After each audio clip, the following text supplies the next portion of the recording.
Assalamualaikum warahmatullahi wabarakatuh. Kami dari kelompok 2 akan mempresentasikan tentang konsep Al-Islam dalam Al-Quran. Sebelumnya, perkenalkan nama anggota kelompok kami. Yang pertama yaitu Wahidatun Sholikah yang ber-NPM 0002. Yang kedua yaitu Muhammad Husain Alifianto yang ber-NPM 0005. Untuk yang pertama, ada pengertian agama Islam. Agama Islam merupakan salah satu agama terbesar yang dianut oleh umat Islam di dunia. Salah satu ajarannya ialah untuk menjamin kebahagiaan hidup pemeluknya di dunia dan di akhirat yang termaktub dalam Al-Quran dan hadis. Di sini saya akan mempresentasikan adapun pengertian Islam dibagi menjadi dua, yaitu secara etimologi dan terminologi. Yang pertama, secara etimologi, Islam berasal dari bahasa Arab, terambil dari kosakata salima yang berarti santosa. Dari kata ini kemudian dibentuk aslama yang berarti memelihara, selamat, santosa, dan berarti pula berserah diri, patuh, tunduk, dan taat. Secara terminologi, Islam adalah agama Allah yang dibawa dalam ajaran oleh Nabi Muhammad SAW dengan perantara malaikat Jibril agar dijadikan pedoman hidup di dunia dan akhirat. Islam sebagai milah atau ajaran para rasul.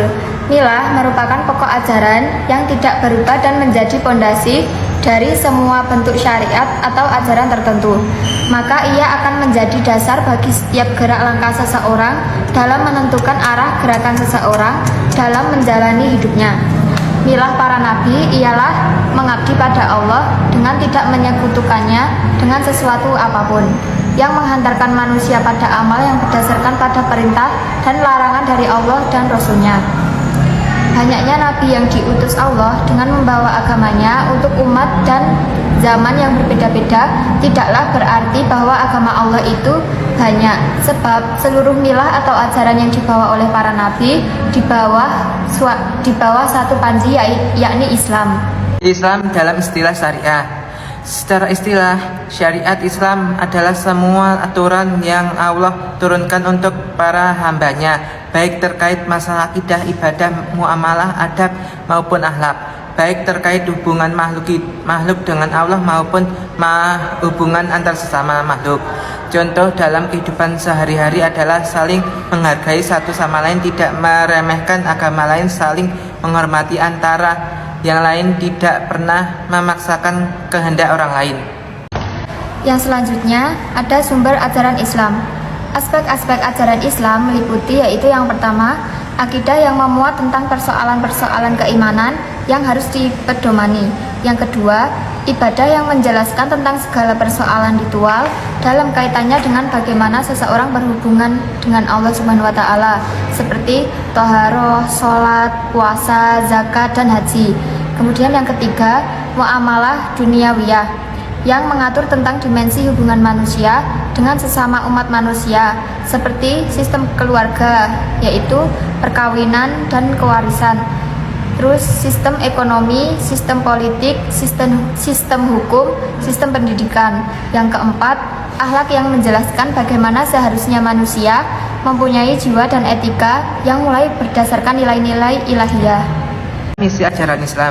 1. Dalam bidang sosial, Islam memperkenalkan ajaran bersifat egaliter atau kesetaraan dan kesejahteraan antar manusia dengan manusia lain.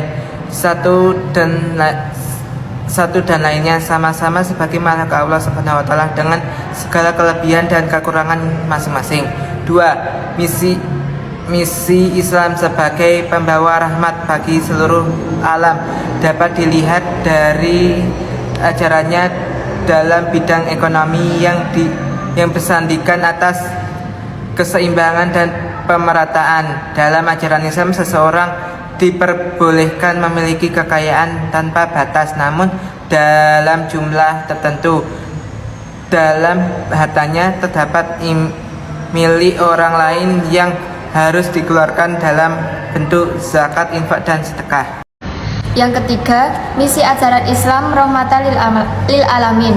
Dalam bidang politik, terlihat dari perintah Al-Quran agar seseorang pemerintah bersikap adil, bijaksana terhadap rakyat yang dipimpinnya, mendahulukan kepentingan-kepentingan rakyat daripada kepentingan dirinya, melindungi dan mengayomi rakyat, memberikan keamanan dan ketentraman bagi masyarakat.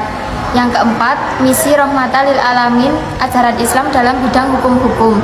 Terlihat dari perintah Al-Quran, surat An-Nisa ayat 58, ayat tersebut memerintahkan seseorang hakim agar berlaku adil dan bijaksana dalam memutuskan perkara.